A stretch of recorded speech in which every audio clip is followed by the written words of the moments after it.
Faites bien attention à ce que j'ai à vous dire sur Alan. Bienvenue chez les Madridistas. Ça va? Comment allez-vous? Vous savez que sur cette chaîne, non, ce n'est pas une chaîne qui donne des infos. Vous ne m'aurez pas vu dans ce genre de truc, sauf quand on a raconté quelque chose qui au final s'est avéré vrai. Et c'était à l'automne 2023. À propos du transfert de Kylian Mbappé, du délai limite que le Real Madrid lui avait fixé. Et au final, ça s'est réalisé. Enfin bon, on ne va pas trop se la raconter, loin de là. Parce que bon, c'était celle-là. Et je crois que maintenant, je vais vous dire quelque chose de très intéressant sur Eland. Mais je ne vais pas dire que c'est une exclue, ni me la raconter ici avec une news comme ça.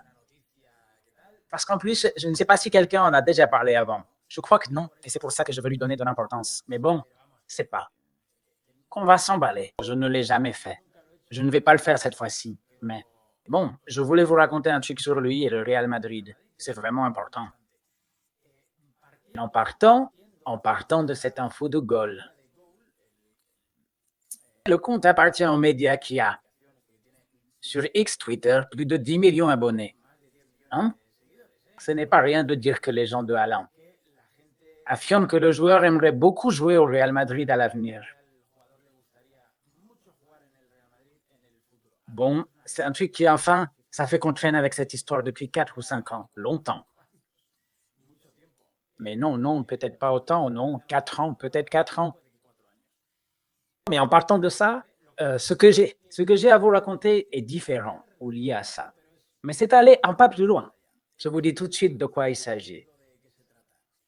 Et j'ai réglé ce problème de pub avec toutes les annonces qui s'affichent quand je partage mon écran.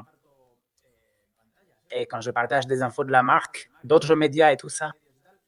Merci à vous qui m'avez conseillé un navigateur vraiment top et j'ai pu régler le problème. Mais aujourd'hui, on ne va rien partager de tout ça. Peut-être dans la prochaine vidéo. Mais avant l'histoire de Alan, je veux vraiment réfléchir à ce que Franz Soto, le président du CT, a dit hier.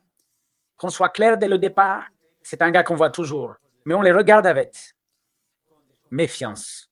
Comment? Bien sûr. Ah, bien sûr. Enfin bon, président de l'époque, Sanchez Arminio, qui avait dit que Madrid n'était pas très apprécié là-dedans, et qu'en plus c'était le patron de Negreira. Parce que bien sûr, celui qui touchait de l'argent, c'était Negreira. Mais on comprend tous maintenant qu'ils allaient vers le CT. La tête du CT, c'était les deux. Et en plus, l'un payait l'autre. Ils touchaient 84 millions du Barça, d'une équipe qui se battait chaque année pour les ligues. Des coupes et des supercoupes contre le Real Madrid. Contre les autres clubs? Non? Ouais. Bon, alors forcément, ils changent le gars.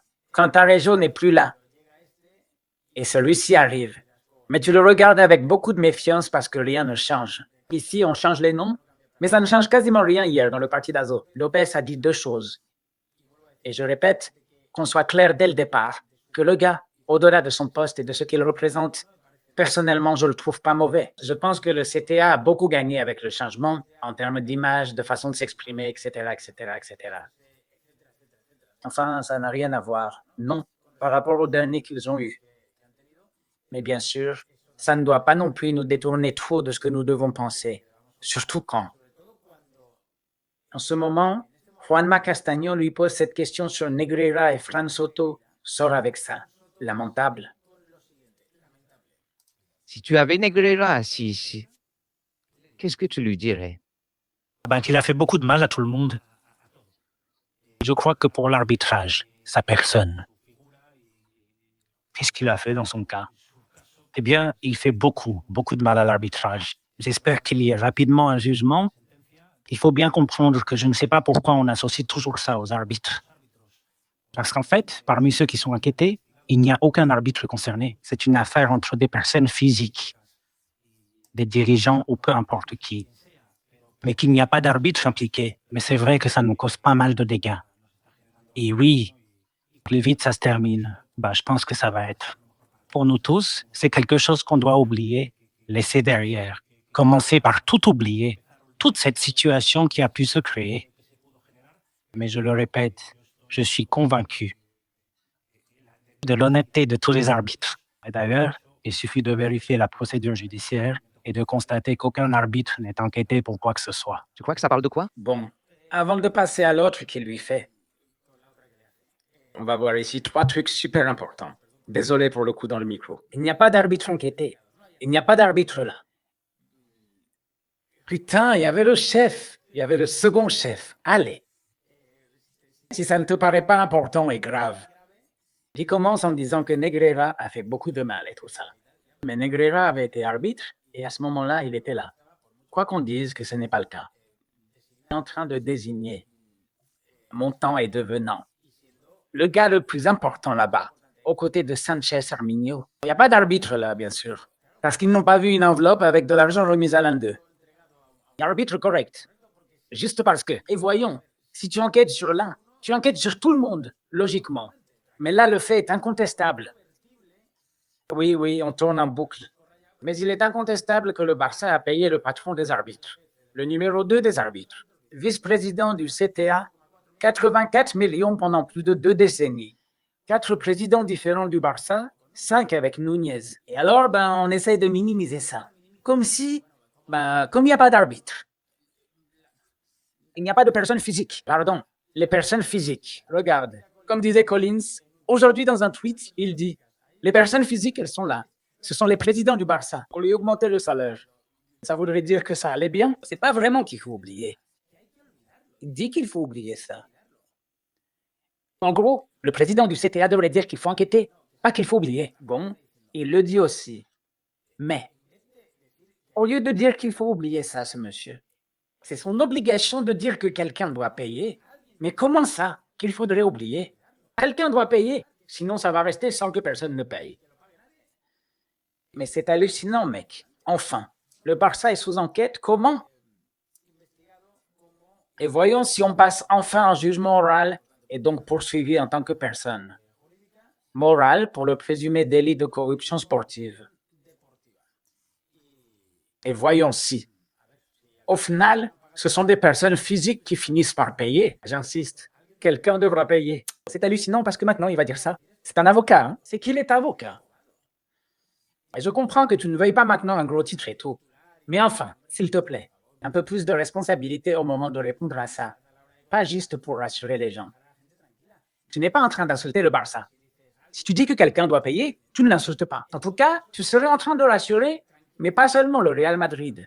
Aussi le reste des clubs qui ont dû affronter un club qui versait des millions à un chèque. Arbitral. Mais c'est quoi cette folie? Bon, il y va, et il sort ça, évidemment. Ça va arriver? Il dit, tu crois qu'il va se passer quoi? Probablement rien. Enfin, je ne sais pas. Ce serait grave que non. Je ne sais pas. Ça devrait arriver. Il faut dire que ça devrait arriver. Il ne se passera rien. Il lui dit, ce serait grave que rien ne se passe. Là, je suis quelqu'un, en tant qu'avocat, qui a vraiment confiance en la justice. C'est hallucinant. Ce serait grave si rien ne se passait. Bien sûr que ce serait grave, monsieur. Je n'ai pas d'avis clair, peut-être qu'en tant qu'avocat, par conviction personnelle ou par formation professionnelle. Si je ne sais pas et que je n'ai pas étudié le dossier, je n'aime pas donner d'avis. Et ce dossier, je ne l'ai pas étudié. Je crois que c'est un sujet. Merde, je devrais l'étudier, mec. Mais quoi? Quel poste tu as? C'est que ça s'est passé avant-hier. Dans l'institution que tu diriges, ou le CTA. Comment ça, tu ne l'as pas? Tu devrais l'étudier pour plein de raisons. Il va falloir voir d'où vient l'organisme que tu présides pour que ça ne se reproduise pas. Et puis, même s'il n'y a pas d'arbitre mis en cause, quelqu'un doit surveiller là-dedans et il y en aura toujours. Et ce sont des anciens chefs, jusqu'à très récemment, qui seraient impliqués. Mais bien sûr, pourquoi? Parce que leur chef et eux, c'était des gros bonnets. En plus, c'était lui qui encaissait cet argent. De manière incontestable et prouvée, documentée, du Football Club Barcelona. Que dans lequel je ne veux pas me mêler. Je veux dire que simplement, je ne veux pas qu'il y ait un jugement et que, quel qu'il soit, eh bien, ce sera ce qui déterminera l'avenir de l'affaire Eric. Je n'ai pas d'avis arrêté pour donner un avis personnel sur un dossier que je ne maîtrise pas. Et la dernière. C'est parce qu'il est clair qu'il a un avis tranché, puisqu'il est une personne. Et moi, je crois que oui. Regardez ce que je vous dis. Le problème, c'est qu'après, la fonction et tout ça, ça corrompt les gens. Et ça les rend lâches. Dans ce sens, je pense que Franck Soto, je le répète, et je veux que ce soit bien clair, parce que, genre, moi, j'ai rien contre lui perso. Rencontrer Yeri, je le trouve même sympa. J'ai ce sentiment, je ne le connais pas personnellement, mais il n'ose pas dire ça pour ne pas froisser. Eh bien, pour Barcelone, vous m'en direz des nouvelles. Mais enfin, s'il te plaît, Cette mollesse est justement ce qui fait beaucoup de mal au football espagnol. Et eux pensent que c'est l'inverse. Que si vous allez franchement contre ça, il ferait du mal au football espagnol. Ce n'est pas le contraire. Le contraire, c'est vouloir que justice soit faite. Et surtout, vouloir que justice soit faite en disant que quelqu'un doit payer pour des versements d'un club à un chef des arbitres. Non, non, ça ne ferait pas de mal. Au contraire, ça mettrait le Barça dans la panade. Non, il fallait pas qu'il paye ni qu'il soit aussi voyou. Bordel. Bref, ces pantins-là dehors. Ah bon, ça, c'en est une autre. On laisse tomber Negreira et les pantins. Fais gaffe, fais gaffe. Qui décide du cadre? Ça, c'en est une autre aussi d'hier. Soit ils sont bien faits, enfin, je veux dire, on peut leur faire confiance à 100%. Je comprends que oui. C'est une technologie que... Quand ça sort, le petit truc comme ça de la botte ou du genou, joueur, et tu regardes le match, putain, encore un bordel, oui. Mais le bazar, tu vas toujours le voir. Parce qu'un centimètre, non, quoi. Alors, on laisse une marge de 5 centimètres pour que ça se voit un peu plus, ou de 3, ou on ne laisse rien. L'histoire, c'est que ce centimètre, c'est regarder exactement le micro-frame du moment où ça sort de la botte. Bien sûr, mais c'est une machine. Une fois que l'arbitre lance le frame, la machine agit. Et la machine, c'est noir ou blanc. Ici, le gris n'existe pas. C'est aussi fiable que l'œil de faucon au tennis? Je pense que oui. Enfin, ici, le truc, c'est que le frame soit le bon. Une fois que le frame de la sortie du ballon est correct. C'est ça, et il est correct. Moi, je pense que oui, que c'est le bon, parce que c'est fait pour ça. Ça, c'est qui le choisit? Une personne ou une machine? Le frame du départ du ballon, c'est une personne. Une personne. Le frame de la sortie, c'est qu'une personne, en appuyant sur la touche, peut avoir une milliseconde de décalage. Là, il faut que ce soit le foral ou les frames qui s'affichent pour chaque. Enfin, je ne sais pas te dire exactement le nombre de frames qu'il y a. Luis le sait. Combien c'est? 24 images par seconde. Bien sûr, c'est presque impossible de se tromper. En gros, chaque seconde, c'est 24 images différentes. Et toi, ce que tu fais, c'est marquer l'image où le ballon apparaît. En gros, quand tu passes à l'image suivante et que le ballon est séparé du pied du joueur, tu sais que le frame qu'il faut prendre, c'est le précédent. Et une fois que tu lances le frame, tu ne peux pas choisir de le changer. En gros, tu donnes le frame à la machine et la machine décide. Soit blanc, soit noir, soit hors-jeu, ou ce n'est pas hors-jeu.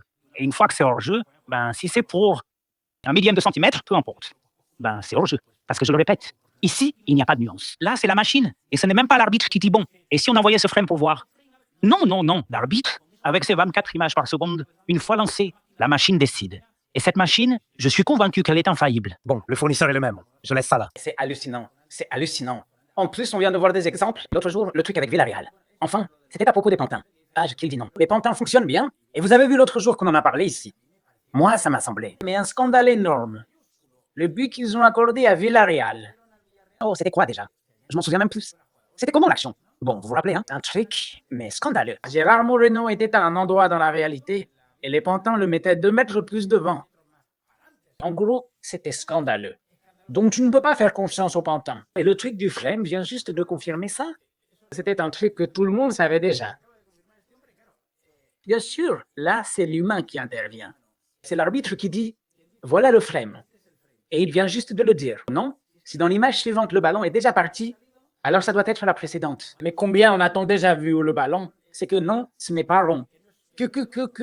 Enfin, que c'est comme flou. On dirait une comète. Non? Voilà. On a vu 1 million de fois des buts annulés au Real ou à d'autres équipes, non? Alors bien sûr, comment tu fais confiance? Ah mon pote, mais ça me fait trop marrer que Juanma et tous ces gars, il y a un moment, à qui on parlait de frame. Je ne parle pas d'eux, hein, mais beaucoup de gens disaient, pas des négationnistes. Mais comment vous pouvez nier ça? Ils sont déjà en train de parler. Le sujet du frame est déjà entré dans la conversation. C'est dedans, on le voit. Non? Enfin, mais vraiment, combien de fois on s'est fait arnaquer? Bon, on l'a vu 1 million de fois. Pour des millimètres. Ce n'est pas le frame. Et il y a un arbitre là. Un arbitre du genre. Parce que bien sûr, ici les chefs ont changé. Mais les arbitres, eux, sont toujours les mêmes. Je le redis, beaucoup d'entre eux décident des frames ou sont en bas. Ils ont payé les cours de coaching au fils de Negreira. Et bon, à quoi bon continuer? Enfin. Mais bon. Ah, c'est révoltant, mec. Bon, allons-y. Allez, on passe à Haaland. Allez, on parle de Haaland. Voilà, les gars. Voilà, c'est parti. Et là, Gol raconte que l'entourage d'Erling Haaland dit qu'il aimerait vraiment jouer au Real Madrid à l'avenir. Je dois dire ceci. On m'a raconté. Bien sûr, tu vois comme les journalistes? Eh bien, comme tout le monde, non. Ce qui se passe, c'est qu'il y en a qui le font pour les raisons qu'ils ont, je crois. Mais bon, maintenant que c'est tellement à la mode de ne pas révéler ses sources. Non. Mais bon, voilà le truc. Haaland ne viendrait qu'au Real Madrid. Attention, la source est fiable. Il viendrait seulement au Real Madrid. C'est maintenant qu'il devrait mettre exclusif. Mais évidemment, on ne va pas le mettre. Oui, il va à Vinicius si Vinicius Haaland n'est pas là. Il viendrait au Real Madrid. Ou le Real irait chercher Haaland? Attention, c'est pas pareil. Hein.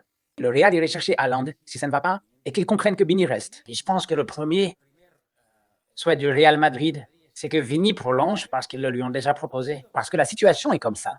Alors, ils ne chercheraient plus à le recruter. Parce qu'ils comprennent que Vinicius, plus Mbappé, plus Haaland, ça fait trop. Donc là, il n'y aurait pas. Parce que bon, il faudrait changer pas mal de choses. Bon, et il y a aussi la question du fric.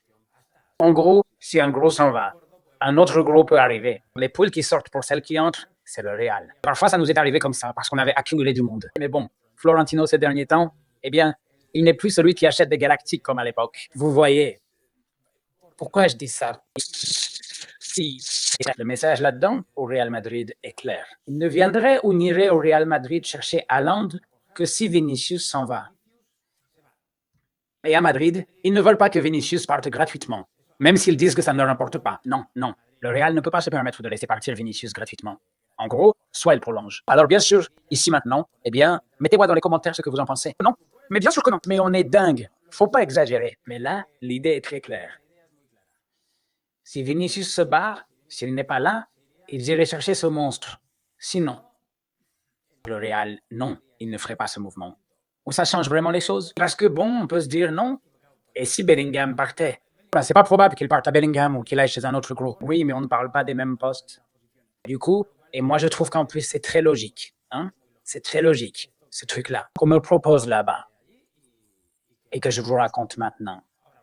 Bon, que tout se passe bien pour vous. Mettez un like si cette vidéo vous a plu. Abonnez-vous à la chaîne. S'il vous plaît, commentez et partagez. On se voit dans la prochaine. Salut!